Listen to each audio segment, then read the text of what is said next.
Just what has the Prime Minister opened up? An argument that not all of his colleagues can agree on. Patrick! Morning, Foreign Secretary. Why will this deal convince your colleagues? As the Cabinet gather to tell each other at last officially if they're in or out. There goes Michael Gove.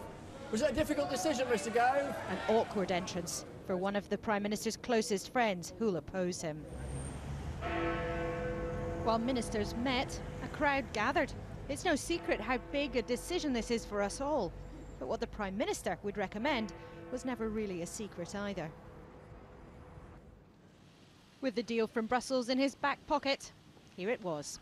We are approaching one of the biggest decisions this country will face in our lifetimes, whether to remain in a reformed European Union or to leave. Our plan for Europe gives us the best of both worlds. It underlines our special status, through which families across Britain get all the benefits of being in the European Union, including more jobs, lower prices, and greater security. But our special status also means we're out of those parts of Europe that do not work for us.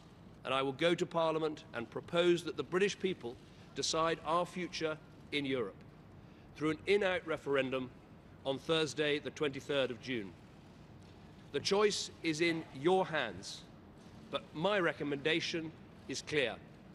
I believe that Britain will be safer, stronger, and better off in a reformed European Union. Don't be in any doubt. This is one of the biggest political moments for years. He's finally confirmed you'll be asked the biggest political question in decades. And he's putting at stake our membership of the European Union, the unity of his party, and indeed his own political future. Most of his ministers are on side. I think everyone thinks it's a good deal. The question is whether it was good enough for everybody to think we should still stay in Europe. I think it was. But why do some people... And it's a great deal for Scotland as well. Those who'll fight him slipped out the back door. It's Ian Duncan Smith. I'm a member of the Cabinet. I'm the Secretary of State for Work and Pensions. Yeah, and I'm actually ringing you from the Vote Leave campaign, which is... Going straight to the headquarters of one of the out campaigns. Thank you very much. An awkward snap of the Gang of Six. This will be remembered.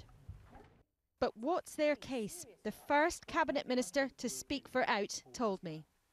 There are things that we could and should be doing in the interest of this country that we simply cannot do as members of the EU. I want us to be able to control our borders, to limit the number of people who come and live and work here. But above all, I just do not believe we can take decisions in our national interest when we're part of the European Union, when we've given up so much control over what this country does. How dangerous a moment do you think this is from the Conservative Party? For the next few months, we're going to have senior figures in the party, in fact, from top to bottom, publicly disagreeing with each other over these fundamental ideas. I'm not going to attack the Prime Minister. But you're telling him he's wrong. The Prime Minister has worked immensely hard to deliver change to our relationship with the European Union. The debate is whether that change is sufficient to enable us to stay or whether people will decide to go. So voting to stay in the European Union? The campaign to stay will have the backing of most Tory, Lib Dem, Labour and SNP MPs, even if for different reasons.